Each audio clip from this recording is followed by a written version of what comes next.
नमस्कार दोस्तों। आज आपको मैं एक ऐसी कहानी सुनाऊंगा सत्यवादी राजा की। अयोध्या में राजा हरिश्चंद्र का राज हुआ करता था।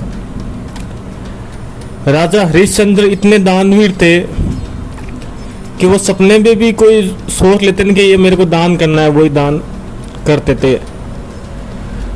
और इतने धर्मपरायण थे कि उनके राज में जो प्रजा थी बड़ी सुखी वैभव उनका जीवन था। इतने बड़े तपसील थे।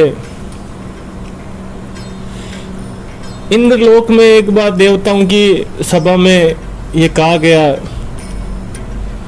कि भाई इस राजा हरिश्चंद्र इतना बड़ा दानवीर है, इसका दान देखें, इसका मतलब परीक्षा लेवे, देखे सही ये दान वीर है या ऐसे ही। तो इंद्रलोक में विश्वामित्र जी को भेजा कि आप जाओ मिट्टी लोक और हरिश्चंद्र की परीक्षा लो आप। तो कहते हैं कि विश्वामित्र जी आए तो उधर राजा हरिश्चंद्र अश्वमेध यज्ञ किया हुआ था, अश्वमेध यज्ञ करवाया। विश्वामित्र जी थे तो राजा हरिश्चंद्र के पास हरिश्चंद्र ने पूछा, गुरुजी आप बताओ, आदेश करो, आपको क्या दान दक्षिणा की दी जाए। तो विश्वामित्र जी ने बोला, तू मैं दान मांग तो लूं पर मेरे वो हो रहे, तू दे पाएगा नहीं पाएगा। बोला, गुरुदेव आप आदेश करो, आप जो कहोगे वही मैं दान दूंगा। तो विश्वामित्र जी बोले कि मुझे तेरा राज चाहिए। तो हरिश्चंद्र जी ने हंस के कहा कि राज आप कहो वैसे मिल जाएगा, मैं आज से आपको राजा बनाता हूं। तो हरिश्चंद्र जी ने राज दे दिया। विश्वामित्र जी ने हरिश्चंद्र जी को कहा कि दान तो आपने कर दिया, लेकिन दक्षिणा बगैर दान व्यर्थ है, ये किसी काम का नहीं है। तो बोलो, गुरुजी बात तो सही है आपकी, बताओ क्या दक्षिणा दूं आपको। बोला, मुझे 1000 मुद्राएं और चाहिए। तो उन्होंने अपने जो सभापति थे उन्होंने बोला कि इनको 1000 दक्षिणा और दे दो, सोने की मुद्राएं। तब विश्वामित्र जी ने कहा, इसका राजा तो मैं हो गया हूं, आप दो कुछ दक्षिणा, अब तो आपका राज पे कोई वो हक ही नहीं है, आप हकदार ही नहीं हो उसके। तो राजा हरिश्चंद्र ने बोला, ठीक है।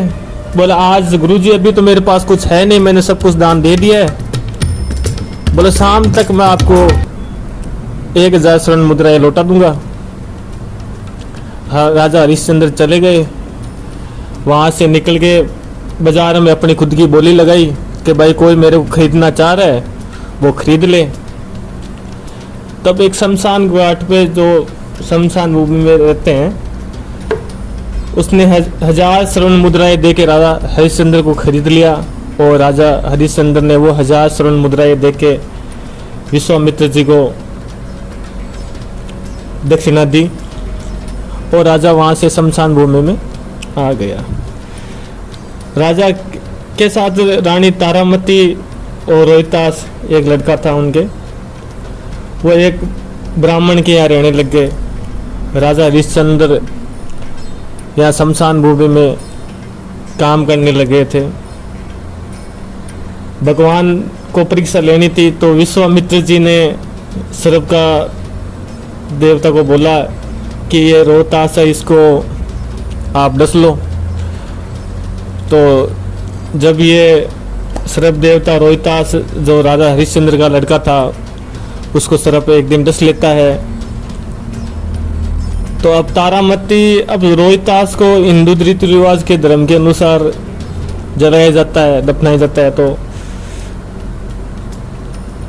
तारामती रोहितास को लेके शमशान भूमि आती है। वहाँ राजा हरिश्चंद्र वहाँ शमशान भूमि में बैठा रहता है। तारामती के आंखों में आंसू गिर रहे हैं।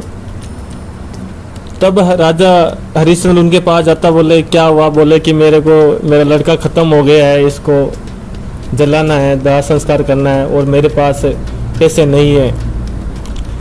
तब राजा हरिश्चंद्र बोला कि ये तो मेरे मालिक का आदेश है कि मैं बगैर टके के मैं ये काम करूँगा नहीं, मैं जलाऊंगा नहीं, बगैर आप पैसे नहीं दोगे तब तक। तो तारामती रोती है, गिड़गिड़ाती है। अब राजा हरिश्चंद्र को पता लग गया कि मेरा पुत्र है, ये मेरी पत्नी है, लेकिन राजा हरिश्चंद्र कोई बात नहीं समझता। वो कहता है कि मेरा का जो मेरे मालिक का आदेश है वो टके के बगैर मैं काम नहीं करूँगा मैं इसे। तब तारामती ने अपनी साड़ी का आधा पल्लू फाड़ के, साड़ी का आधा हिस्सा करके राजा हरिश्चंद्र को देती है कि इसके बदले मेरे बेटे की जो देह है इसको जला दिया जाए। तब भगवान ऊपर से विश्वामित्र जी प्रकट होते हैं और राजा हरिश्चंद्र के लड़के रोहतास को जिंदा कर देते हैं। सारे देवता पुष्पवर्ग करते हैं और राजा हरिश्चंद्र को वापस वो राज्य दे दिया जाता है। विश्वामित्र जी कह रहे थे कि हरिश्चंद्र जी, मैं आपकी परीक्षा ले रहा था, आप जैसा दानवीर इस दुनिया में आज तक कभी कोई नहीं हुआ है, न कभी कोई होगा। तो दोस्तों ये कहानी थी राजा हरिश्चंद्र की। राजा हरिश्चंद्र जैसा सत्यवादी नेता, सत्यवादी राजा आज तक दुनिया में कोई नहीं हुआ है और ना कभी होगा। तो ये थी दोस्तों हमारे कहानी राजा हरिश्चंद्र जी के बारे में। तो कैसी लगी आपको ये कहानी, ज़रूर कमेंट करके बताइए।